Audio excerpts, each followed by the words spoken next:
Bonjour, ici Vincent Bouvet du blog initiation-photo.com. Aujourd'hui, je partage avec vous comment j'ai réalisé la photo d'illustration de l'article. Le sujet de la photographie est l'aspect culinaire. Pour le coup, j'ai mis en scène une planche de découpe en bois, deux fruits qui sont des pommes, plutôt flétries pour donner un aspect rustique, un panier en osier et une petite clochette qui permet d'appeler les gens au repas. La scène est éclairée avec une seule source de lumière qui est une boîte à lumière à éclairage continu. Et le tout est pris par un appareil photo réflexe monté sur pied sur lequel est installé un objectif 100 mm macro.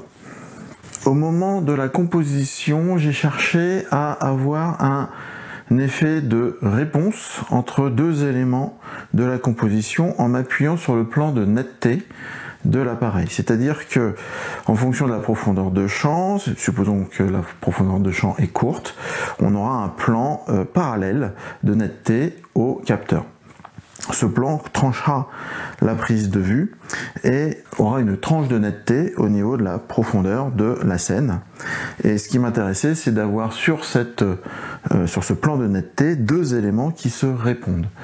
C'est de cette manière que j'ai positionné les différents objets dans ma composition de manière à occuper l'espace tout en positionnant les objets sur lesquels je veux attirer l'attention dans ce plan de netteté. Dans mon cas, j'ai choisi l'aspect métallique granuleux de la clochette et le tissage du bord de la corbeille en osier. Les deux fruits sont suffisamment nets en ayant fermé le diaphragme de manière à avoir une profondeur de champ qui soit relativement étalée.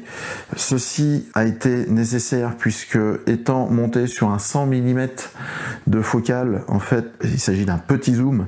Dès que l'on ouvre à fond le diaphragme, en fait, la profondeur de champ est très réduite. Donc, pour avoir suffisamment de netteté pour reconnaître les différents éléments, j'ai dû fermer le diaphragme jusqu'à F8. Étant donné le niveau de luminosité fixé par ma source de lumière qui, elle, n'est pas réglable, j'ai compensé l'exposition en augmentant la durée d'exposition de la photo et je suis arrivé à 1/15 de seconde, ce qui était nécessaire pour avoir mon exposition et pour avoir la netteté. J'ai été obligé de positionner mon boîtier sur pied de manière à éviter tout tremblement durant la prise de vue. La photo étant prise, je me suis basé sur le rendu de l'écran de l'appareil photo et ensuite je suis allé en post-production pour régler l'exposition et le rendu de l'image sur ordinateur.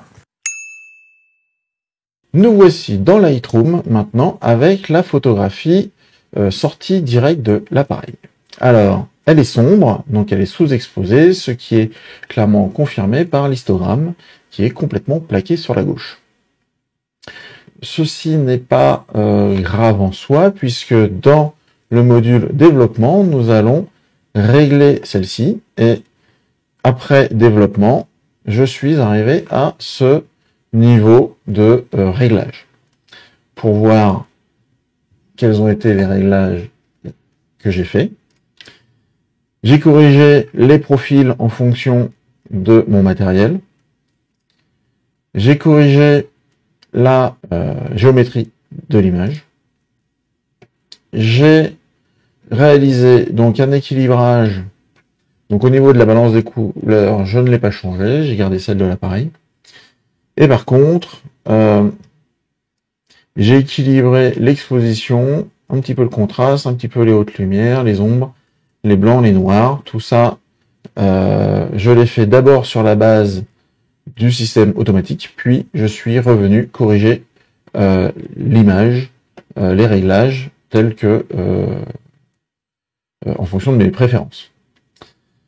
Pour renforcer l'aspect rustique de la scène que je voulais rendre, j'ai poussé la partie texture et la partie clarté assez fort, de manière à avoir quelque chose de très présent. Ici, je n'ai rien changé. Les gradings, je les ai légèrement modifiés pour donner un petit peu plus de vie aux couleurs au niveau de l'image. Donc, on voit effectivement une évolution. Au niveau des effets, j'ai rajouté un petit peu de grain. Au niveau des détails, j'ai poussé la netteté en ayant un masque, ce qui me permet d'avoir aussi quelque chose d'assez présent sur les contours. Donc là, sans la netteté, et effectivement sur les bords, là, quand j'active, on voit beaucoup plus de présence. Et la même chose au niveau de la cloche, on voit beaucoup plus la texture martelée du brut de la cloche. Les tonalités, j'ai encore joué un petit peu sur une courbe de contraste, donc en forme de S, qui me donne un petit peu plus de peps sur les lumières moyennes et assombrir un petit peu les sombres. Ça, c'était la retouche directement dans Lightroom. Puis, je suis allé dans Photoshop pour arriver à ce rendu final, où là, j'ai encore retravaillé l'ensemble. Donc, dans Photoshop, j'ai fait deux opérations principales. J'ai d'abord refait Camera Raw, qui me donne, si on réouvre les paramètres, j'ai surtout repoussé encore la netteté au niveau de l'image. Donc j'étais déjà comme ça, j'ai repoussé encore un petit peu le niveau de netteté. Et finalement, je n'ai fait que ça. Puis je suis allé dans le plugin Color Effect Pro 4, qui franchement n'est pas très cher pour les avantages et la capacité de modification des images que cette suite permet de faire. Donc clairement, je vous conseille d'investir dans ce petit pack. Moi, je crois que je l'ai eu à peine 100 €.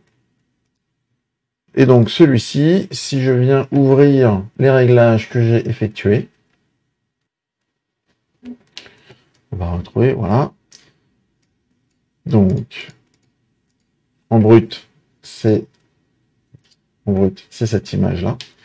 J'ai commencé par mettre un filtre Pro Contraste qui permet de redonner encore un petit peu plus de vie et de présence aux différents objets. Donc j'ai quand même poussé le réglage à 60%. Ensuite, j'ai rajouté la partie Détail Extractor qui elle aussi est très puissant puisque d'un coup ça révèle énormément de détails dans l'image. Et là, de la même manière, je suis à un niveau 25% d'extraction de détails et avec une opacité de 90, donc assez poussée. Enfin, pour donner un petit peu plus de vie et un style dans l'image, j'ai rajouté un traitement croisé qui me donne une ambiance un petit peu plus verte, un petit peu comme les teintes qu'on peut trouver dans les vieux tableaux un peu peinture à l'huile ou sur certains rendus cinématographiques. Et enfin, pour donner encore un petit peu plus de vivant à la scène, j'ai rajouté du grain, un grain photo là, qui est quand même plus réaliste et qui apporte plus de vie que le grain de Lightroom, qui me permet de redonner aussi un rendu un petit peu plus présent et un petit peu pictural à l'image. Donc voici le résultat final. Vous aurez peut-être noté, en fait, ce qui est intéressant dans ce genre de retouche, c'est que votre calque de base soit un objet dynamique, de manière à ce que vous puissiez revenir sur vos réglages, comme je viens de vous le montrer, pour les peaufiner, les modifier, ou simplement vous rappeler de quelles étaient les opérations que vous avez réalisées pour obtenir le rendu final. Point important que je souhaite soulever avec vous, c'est ce procédé de production d'images est assez complet. Il se place en deux temps principaux. Il y a le temps de la prise de vue que nous avons vu en début de vidéo, où on vient régler les éclairages, où on vient peaufiner l'agencement des différents objets, donc la composition. On vient régler les profondeurs de champ, hein. On voit qu'on est net ici, on voit qu'on a du flou d'arrière-plan et du flou d'avant-plan. Tout ça, c'est le travail de la prise de vue. Mais comme on a pu le voir, si je reviens sur Lightroom, souvent le travail de la prise de vue ne suffit pas à produire une image digne de ce nom. Et finalement, le développement de l'image dans Lightroom donne déjà un très bon résultat. Puis les traitements des aspects un petit peu plus créatifs dans Photoshop donnent un second résultat qui, à mon sens, apporte encore plus à l'image.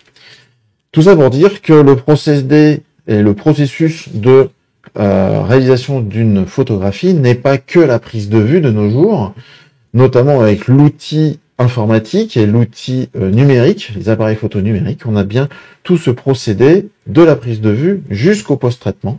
Et c'est bien le cumul et le passage par toutes ces étapes qui rend une image un petit peu plus percutante que simplement la prise de vue. Le plus souvent, c'est ce que l'on doit faire. Évidemment, libre à vous de rester qu'à la prise de vue, à vous de peaufiner le rendu uniquement à la prise de vue. Ça va dépendre de votre inspiration, de votre créativité, du résultat que vous souhaitez obtenir au final.